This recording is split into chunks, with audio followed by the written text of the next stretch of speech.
하고 있습니다. 인간의 근원이 무엇인지 창세기에 나타난 말씀을 통해서 우리가 계속 보고 있죠. 2주 전에 했던 설교를 좀 떠올려 봤으면 좋겠습니다. 이런 얘기를 했습니다. 모든 사람은 행복하길 원합니다. 그렇죠? 3살짜리 연서도 행복하길 원하고요. 서울역에 있는 노숙자분들도 행복을 원해요. 여기 앉은 우리도요, 다 행복을 원할 겁니다. 근데 행복이 어때요, 여러분? 잘 어렵죠. 참 이 행복을 찾는다는 게 쉽지가 않습니다.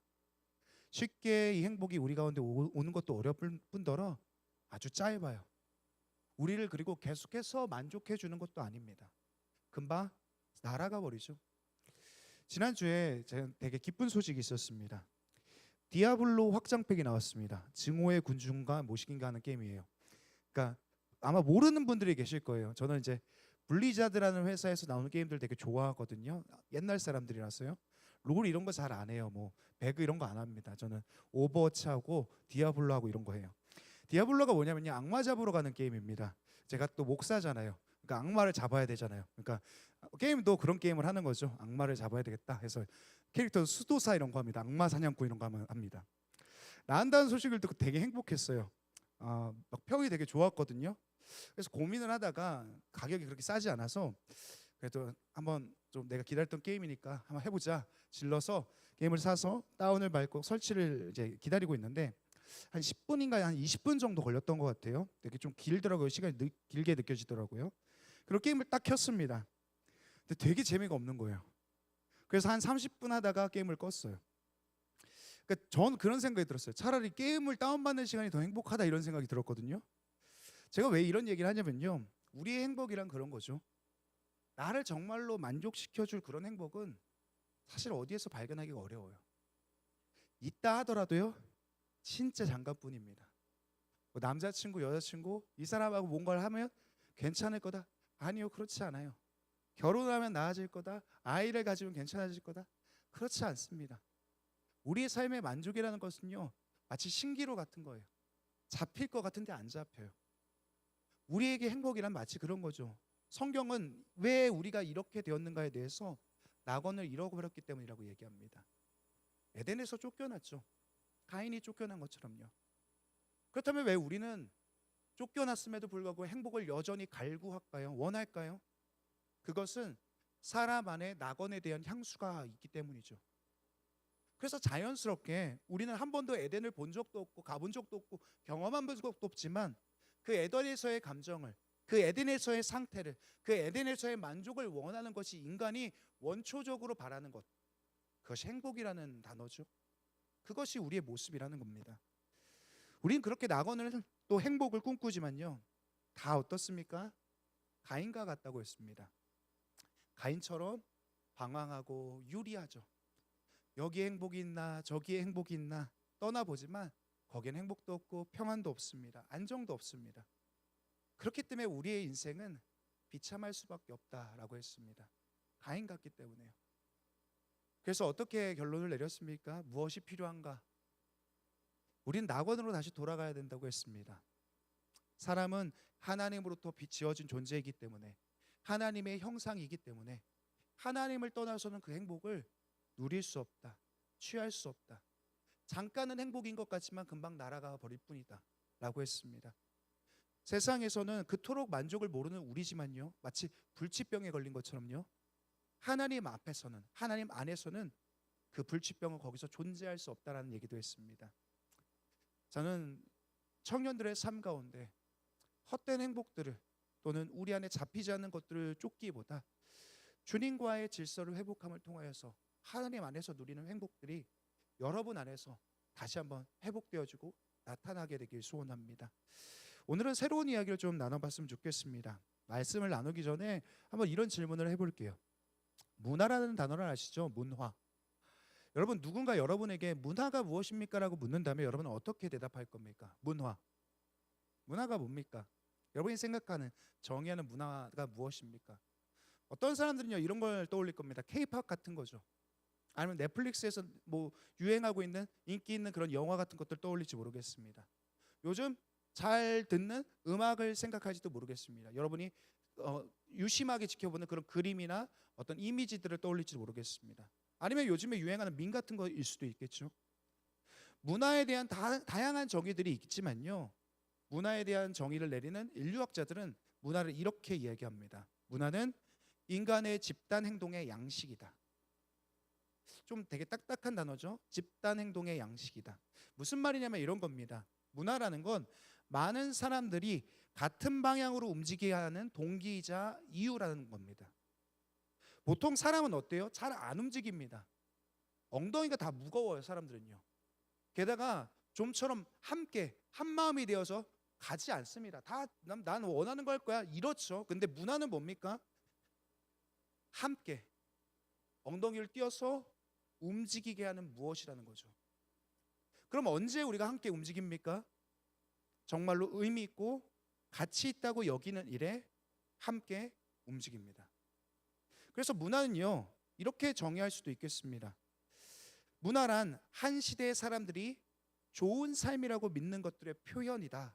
이렇게 정의할 수도 있겠습니다. 한 시대의 사람들이 좋은 삶이다라고 생각하는 것들의 표현.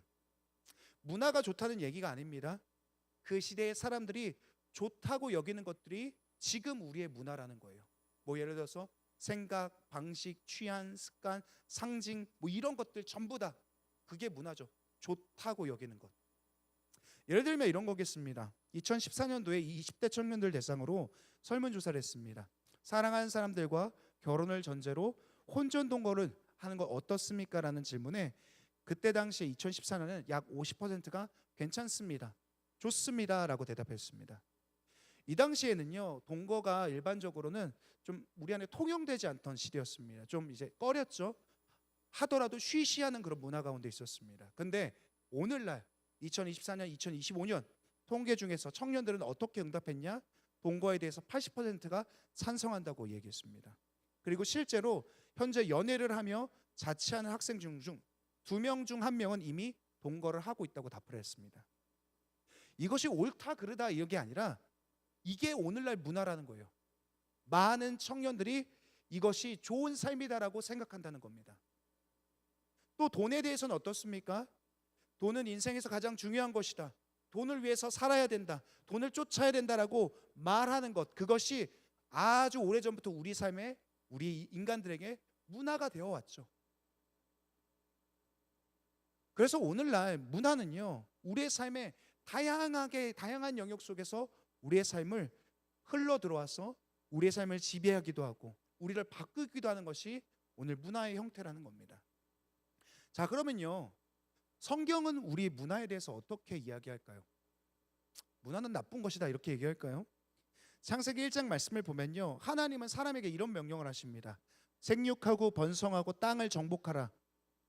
여러분 다 기억하는 성경 구절이죠. 생육하고 번성하여 땅을 정복하라. 이걸요, 신학적 용어로 문화 명령이라고 합니다. 무슨 말이냐면 하나님께서 인간에게 명령하셨다는 거예요. 문화를 만들어내라고요. 문화인으로 살아가라고요. 새로운 문화를 창조하라고요. 그런데 오늘날 한 가지 확실한 건 뭡니까? 하나님은 인간에게 문화를 권장하셨지만, 명령하셨지만, 확실한 건 뭡니까? 인간이 오늘날 만들어내고 있는 문화는 성경에 비추어 볼 때 하나님께서 보시기에 그렇게 좋지만은 않다는 겁니다. 분명히 우리의 문화 속에서는, 어떤 문화 속에선 문제가 있다는 거죠. 그래서 우리는요, 성도들이잖아요. 성도로서 우리의 문화를 무조건적으로 받아들이기보다 그 전에 우리 앞에 있는 놓여진 그 문화들에 대해서 고민하고 생각해 봐야 되죠. 무엇을 고민해야 될까요? 오늘 그것에 대해서 함께 생각해 봤으면 좋겠습니다. 오늘 본문은요, 가인이 동생 아벨을 죽인 그 후의 이야기입니다. 가인은 자기 동생을 죽인 죄로 인하여서 하나님께 저주를 받습니다. 그 저주의 내용은 이런 겁니다. 이런 얘기를 하셔 하나님께서요. 가인아, 너는 땅이 너에게 앞으로 효력을 주지 않을 거다. 이게 무슨 말이냐면 가인은 앞으로 농사 짓는 일을 할 수 없다는 겁니다. 아무리 수고하고 애써도 열매를 거둘 수 없다는 거예요. 자연이 어떻게 됩니까? 그 결과 너는 온 땅을 헤매며 유리하는 자가 될 것이다, 이런 얘기합니다. 정착하지 못하고 떠돌아다니는 인생이 될 것이다라는 것이 가인의 저주의 내용이었죠. 근데 가인은요, 땅이 효력을 내지 않는 것보다, 그 이 저주보다 자신이 유리하게 될 것이라는 그 저주가 더 두려웠던 것 같습니다. 왜냐하면 고대 근동에서는요, 어떤 문화가 있었냐면 내 친족이 누군가로부터 해함을 입으면 반드시 그에게 복수를 해야 했었다고 합니다. 그게 그 당시 문화였어요. 그래서 가인은 자기가 자기 동생 아벨을 죽였기 때문에 누군가 자기에게 와서 복수를 할 것이라는 그 두려움 가운데 사로잡혔습니다. 그 두려움 때문에 가인은 여호와께 이렇게 얘기하죠. 하나님, 제가 떠돌게 되면 나를 만나는 자마다 나를 죽이려고 할 겁니다. 그러니까 하나님께서 이렇게 말씀하십니까? 창세기 4장 15절입니다. 한번 띄우시겠어요? 제가 읽어드리겠습니다. 여호와께서 그에게 이르시되 그렇지 아니하다. 가인을 죽이는 자는 벌을 7배나 받으리라 하시고 가인에게 표를 주사 그를 만나는 모든 사람에게서 죽임을 면하게 하시니라. 이런 얘기입니다. 가인아, 두려워하지 마. 너를 죽이는 자마다 7배나 벌을 받을 거야. 그러니까 너를 해하려고 하는 사람들마다 더 큰 벌을 받게 될 거야.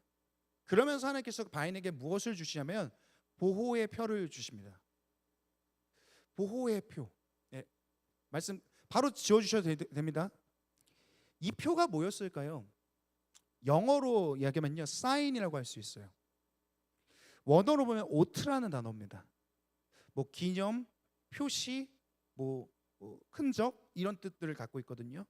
그러니까 가인이 받았던 것은요, 몸에 부착하거나 붙이거나 아니면 눈에 보이는 어떤 문신 같은 거, 그런 표시일 가능성도 있고요. 아니면 하나님께서 가인을 지켜주시겠다고 하시는 그 가인 안에 있는 내적인 확신, 약속 같은 것을 가인에게 주셨던 것 같아요. 그러니까 다시 한번요, 그 표가 뭐였냐면 눈에 보이는 어떤 것이거나 혹은 가인 안에 있는 내적인 확신, 믿음, 그런 것을 가인에게 주신 거죠. 분명히 하나님께서는요, 가인이 범죄하였지만 그에게 저주를 주심, 또 형벌을 주심, 그 동시에 그를 지키시고 보호하시겠다는 은혜 또한 가인에게 주신다는 겁니다. 자, 그럼요, 이 약속을 받았던 가인은 어땠을까요? 내가 너를 지켜줄 거야, 내가 너를 보호할 거야, 이런 얘기잖아요. 창세기 4장 16절 17절입니다. 같이 한번 읽어볼까요? 16절 17절 읽겠습니다. 가인이 여호와 앞을 떠나서 에덴 동쪽 놋 땅에 거주하더니 아내와 동침함에 그가 임신하여 에녹을 낳은지라. 가인이 성을 쌓고 그의 아들의 이름으로 성을 이름하여 에녹이라 하니라.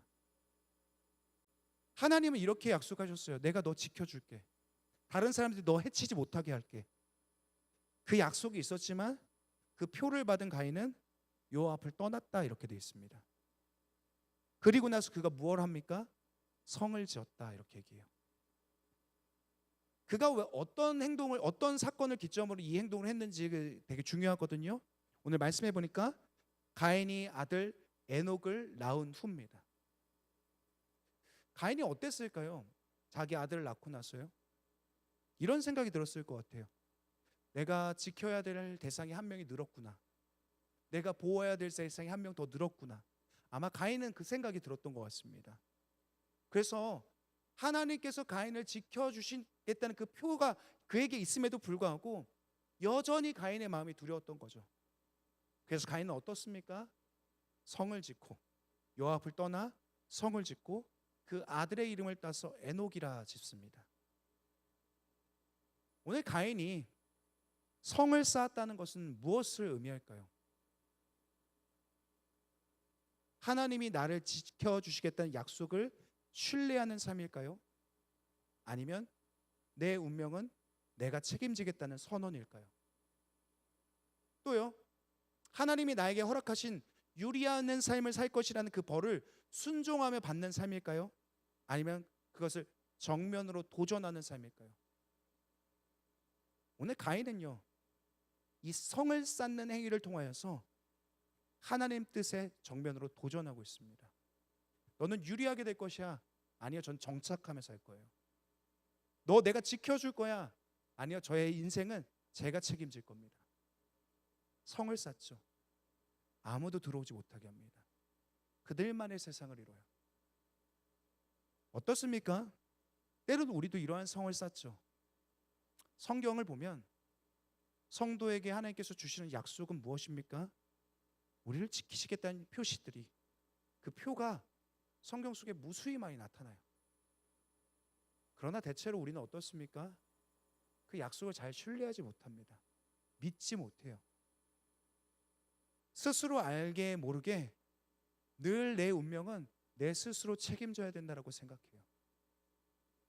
더 높게 높게 성을 쌓아 올리는 것이 세상의 방식이기도 하지만 또 우리의 삶이기도 합니다. 그렇게 높이 올리지만 여전히 늘 부족하고 두려워하죠. 그것이 인간의 모습이고 오늘 가인의 모습이라는 겁니다. 가인의 성을 통해서요, 하나님 없는 삶을 구축해요. 하나님 없는 안전을 구축합니다. 이것을 계속해서 이루고자 해요. 그 성 안에서 그들은 계속해서 생육하고 번성하며 하나님 없는 문명들을 만들어 갑니다. 그래서 가인의 성은 인류의 도시의 기원이 되기도 하고요, 문명의 시작이 되기도 합니다. 자, 이렇게 시작된 문명이에요. 그들의 문명은 어디로 향하게 될까요? 성경은 가인의 계보 끝에 라멕이라는 사람을 등장시킵니다. 가인의 아들의 아들의 아들의 아들의 아들의 아들의 6대 손이거든요. 라멕이라는 사람은요. 이 라멕은요, 하나님 없는 인생이 더 노골적으로 확장되어진 인물처럼 보여집니다. 가인보다 더 발전됐어요. 어느 날 라멕이요, 자신의 두 아내에게 노래를 하나 지어 부릅니다. 그게 창세기 4장 23절 가운데 있거든요. 제가 이 노래에 대해서 읽어드릴게요. 라멕의 아내들에게 이르되 아다와 실라여 내 목소리를 들으라. 라멕의 아내들이여 내 말을 들으라. 나의 상처로 말미암아 내가 사람을 죽였고 나의 상함으로 말미암아 소년을 죽였도다. 우리가 이 구절을 그냥 문장으로 읽으니까요, 그렇게 막 의미가 별로 와닿지 않지만요, 이건 노래입니다. 그래서 원문 그대로 느낌을 살려 읽으면요, 이겁니다. 의기양양해가지고요, 뭔가 거들먹거리면서 부르는 그런 노래인 거예요. 무슨 내용이었죠? 이런 겁니다. 내 말을 들어봐라. 내 말 좀 들어봐. 내 상처로 말미암아 내가 사람을 죽였어. 나의 상함으로 말미암아 소년을 죽였다. 이게 무슨 얘기입니까? 라멕이 밖에 나가서 뭐 일을 보다가 어떤 한 어린 소년이 그에게 실수로 상처를 입혔던 것 같아요. 그리고 이 상처 때문에 라멕은 그 소년을 죽였다는 겁니다. 그러니까 이 얘기라는 거죠. 누구든지 나 건드리기만 해봐. 내가 가만 안 둘 거야. 이렇게 될 거야. 그걸 자기 아내들한테 자랑하는 거예요. 나 죽였어. 되게 멋있지? 나 이렇게 힘이 있어. 최초의 살인자였던 가인은요, 자기가 살인을 저지르고 나서 최소한 하나님 앞에서 자기 죄 때문에 두려워합니다. 근데 그의 발전된 형태인 라멕은 어떻습니까? 자기의 살인을 어떻게 여깁니까? 자랑스럽게 여겨요. 자기 힘을 과시합니다. 그러면서 4장 24절은요, 이렇게까지 얘기합니다. 가인을 위하여는 벌이 7배일진데 라멕을 위하여는 벌이 77배이로다 하였더라. 이게 무슨 말이냐면요, 이런 겁니다. 라멕은요, 자기의 선조, 할아버지였던 가인의 살인에 대한 이야기를 알고 있습니다. 그리고 그 가인이 자기 동생을 죽이고 나서 여호와 앞에 나가 두려워가지고 하나님, 다른 사람이 날 죽일까 너무 두렵습니다 했던 이야기도 알고 있어요. 그리고 하나님께서 하셨던 그 말도 알고 있어요. 가인아, 두려워하지 마. 내가 너를 지켜줄게. 너 해야 하는 자 7배의 벌을 받게 될 거야. 근데 라멕은 그것을 알매도 불구하고요, 어떻게 얘기하냐, 이렇게 얘기하는 겁니다. 하나님이 가인에게 하셨던 것처럼 라멕은 라멕 자신이 자기한테 얘기하는 거예요. 가인을 해야 하면 7배지만 나를 해야 하는 자에게는 77배의 벌을 받게 될 거다. 가인은 하나님으로부터 보호의 표를 받았지만 라멕은 무슨 얘기하는 겁니까? 나는 내 스스로 나를 그렇게 지킬 거야. 내 스스로 복수의 권리를 가질 거야. 내 스스로 내 운명의 주인이 될 거야. 아무도 나 건들지 마. 우리가 이 라멕의 모습을 통해서 무엇을 보게 됩니까? 가인에 이어서 라멕의 세대에 이르기까지 어떤 한 가지 생각이 계속해서 발전되어져 가요. 그게 뭡니까? 내 운명은 내가 책임져야 된다. 나 자신이 내 운명의 주인이다. 하나님이 아닌 나의 힘을 믿어야 된다. 어때요? 가인도 그랬죠. 라멕은 어떻습니까? 더욱 심화되죠. 가인의 성을 통해서 또 라멕을 통해서 이것을 보여줬다면요. 가인은 성을 통해서, 성을 지음을 통해서 이것을 보여줬다면, 라멕은 자기 힘을 통해서 이것을 보여줘요. 자, 그렇다면요, 이 라멕의 생각이, 가인의 생각이 더욱 발전되어진 라멕, 그리고 라멕의 아들들의 모습은 어땠을까요? 창세기 4장 19절부터 22절까지는요 그 아들들에 대한 이야기가 나옵니다. 19절 빼고 20절부터 읽겠습니다. 20절, 21절, 22절입니다.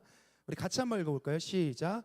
아다는 야발을 낳았으니 그는 장막에 거주하며 가축을 치는 자의 조상이 되었고, 그의 아우의 이름은 유발이니 그는 수금과 퉁소를 잡는 모든 자의 조상이 되었으며, 실라는 두발가인을 낳았으니 그는 구리와 쇠로 여러 가지 기구를 만드는 자요, 두발가인의 누이는 나아마였더라.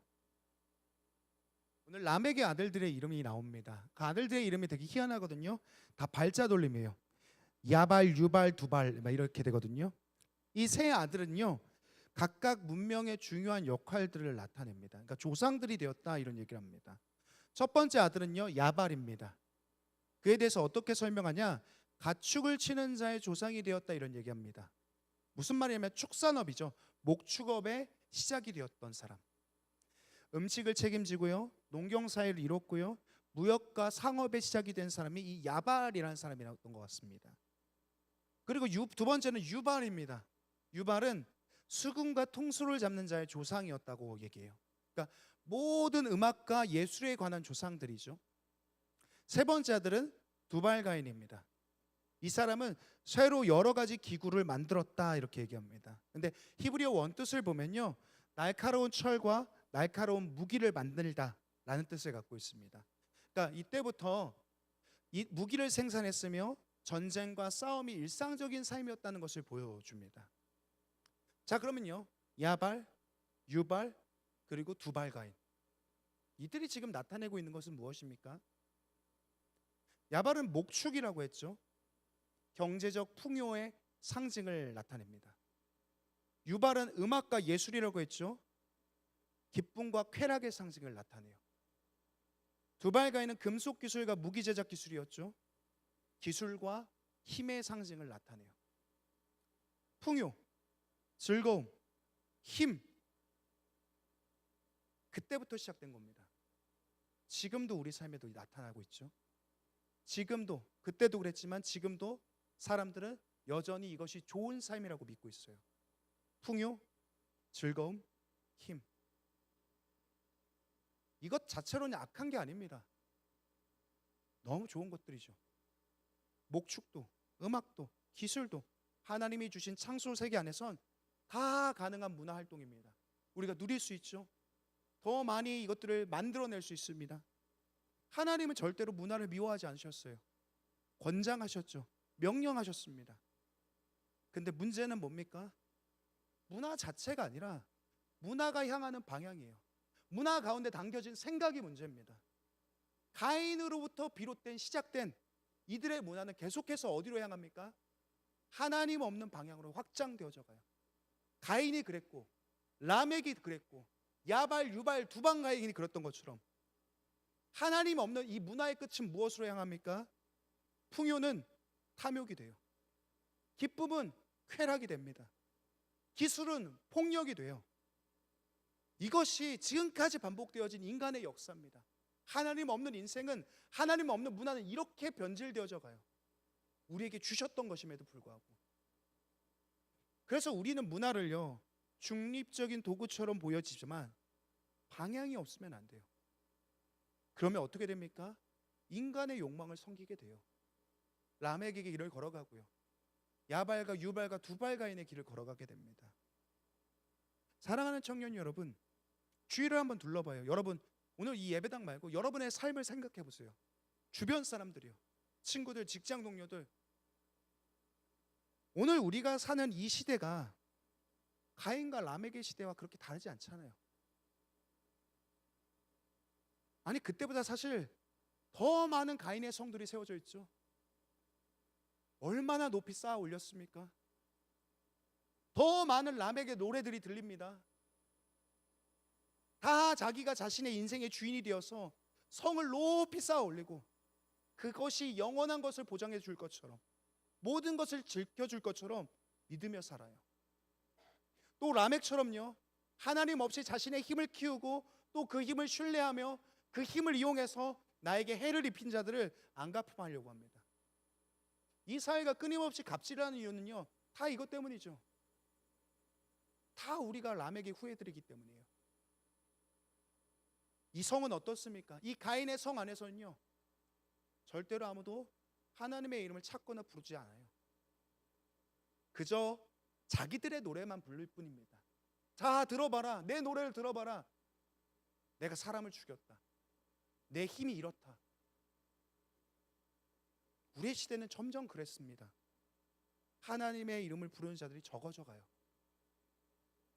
여러분 주변에 있는 청년들 그렇잖아요. 교회 다닌다고 하면 이상하게 보는 사람들도 있잖아요. 교회 다닌다고 하면 그 시간 아깝다고 하잖아요. 하나님 믿는다고 하면 그게 너의 인생에 무슨 도움이 되냐고 생각하잖아요. 여러분의 직장, 주변의 친구들도 그렇죠. 어떻습니까? 소망이 잘 보이지 않아요. 우리 주변에는 하나님의 이름을 부르는 사람들이 점점점 적어져 갑니다. 다 자기의 성을 쌓고 노래를 부를 뿐이죠. 오늘 이 창세기의 말씀도 그렇습니다. 소망이 잘 보이지 않죠. 하나님은 이대로 이들의 역사를 끝내실 것인가? 그렇지 않습니다. 오늘 창세기 4장은요, 이 가인의 계보로서 이 4장을 끝내지 않습니다. 4장의 마지막 부분에 보면요, 성경은 아담과 하와 사이에 셋이라는 아들의 태어남에 대해서 이야기합니다. 창세기 4장 25절 26절 말씀인데요, 우리 같이 한번 읽어봤으면 좋겠습니다. 아담이 다시 자기 아내와 동침하매 그가 아들을 낳아 그의 이름을 셋이라 하였으니 이는 하나님이 내게 가인이 죽인 아벨 대신에 다른 씨를 주셨다 함이며, 셋도 아들을 낳고 그의 이름을 에노스라 하였으며 그때 사람들이 비로소 여호와의 이름을 불렀더라. 아담의 셋째 아들인 셋이 자기 아들에게 지어준 이름은 에노스라고 합니다. 오늘 성경은 이 셋의 탄생에 대해서 얘기할 때 가인과 아벨과 다른 아들에 대해서 이야기하죠. 그리고 이 셋이 아들을 낳았는데 에노스입니다. 에노스라는 이름의 뜻은요, 연약함이란 뜻을 갖고 있어요. 그리고 죽을 수밖에 없는 존재란 의미를 갖고 있습니다. 그리고 아주 특징적이게도요, 오늘 이 에노스의 이름을 밝히고 나서 성경은 에노스 때야 비로소 여호와의 이름을 불렀다, 이런 얘기를 합니다. 사람은 언제 하나님의 이름을 부를까요? 언제 하나님을 찾을까요? 자기의 성을 쌓고 자기의 성을 더 높게 올리는 일에 열중할 때, 그때 하나님을 찾을까요? 자기의 힘을 믿고 자기의 풍요를 믿으며 자기의 노래를 부를 그때 하나님을 찾을까요? 아니요, 그때는 하나님의 이름을 부르지 않습니다. 언제 우리가 하나님의 이름을 부릅니까? 자신의 한계를 깨달을 때입니다.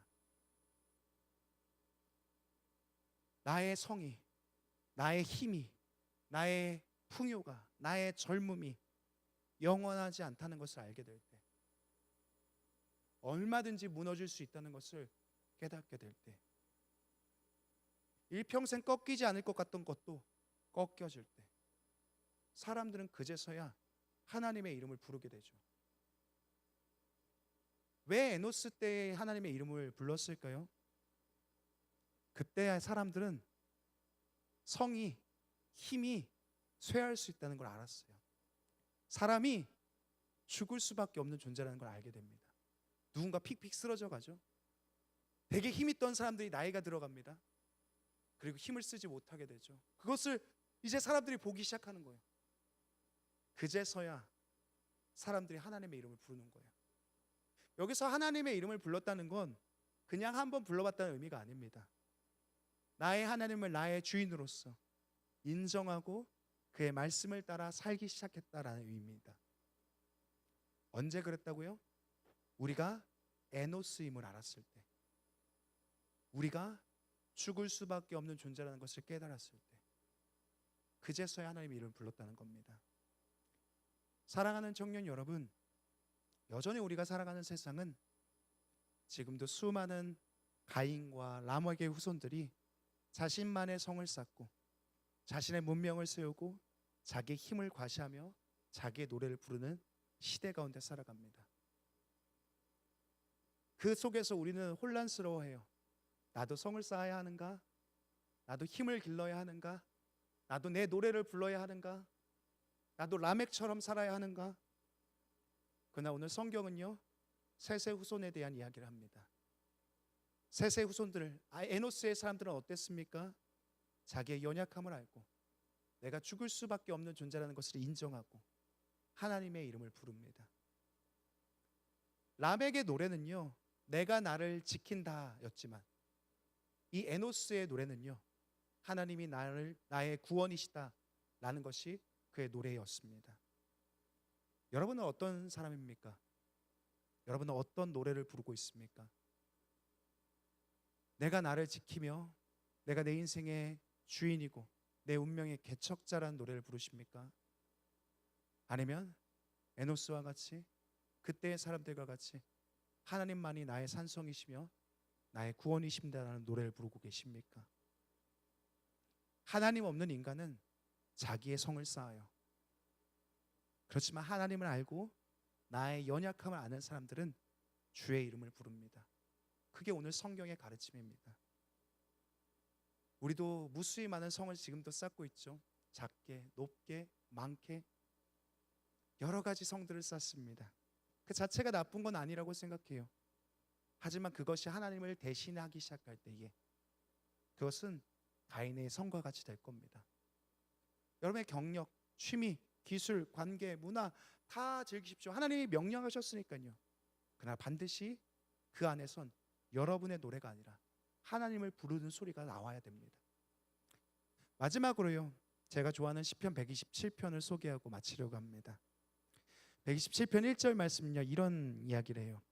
여호와께서 집을 세우지 아니하시면 세우는 자의 수고가 헛되며 여호와께서 성을 지키지 아니하시면 파수꾼의 깨어있음이 헛되도다. 성경은 우리에게 이렇게 얘기합니다. 우리가 스스로 성을 쌓아 자신을 지키는 존재가 아니다. 그런 인생을 살면 헛될 것이다. 오히려 어떻게 얘기합니까? 참된 피난처이신 그리스도 안으로 들어올 것을 우리에게 말씀합니다. 거기서 우리가 안전할 것이다 라고 얘기해요. 그분 안에 있을 때 우리는 더 이상 내 힘으로 내 인생을 만들어가지 않아도 됩니다. 내 풍요로 나를 증명하지 않아도 됩니다. 내 능력으로 내 인생을 구원하려 하지 않아도 됩니다. 그러므로 오늘 우리가 우리 안에 있는 성들을 발견했으면 좋겠습니다. 그리고 다시 주의 이름을 불러 수 있었으면 좋겠습니다. 하나님 없는 성을 쌓는 사람이 아니라 자신의 연약함을 인정하고 그 인정함 앞에서 하나님의 이름을 간절하게 부르는 사랑하는 청년들과 제가 되길 간절히 축원합니다. 우리 함께 찬양하고 기도했으면 좋겠습니다.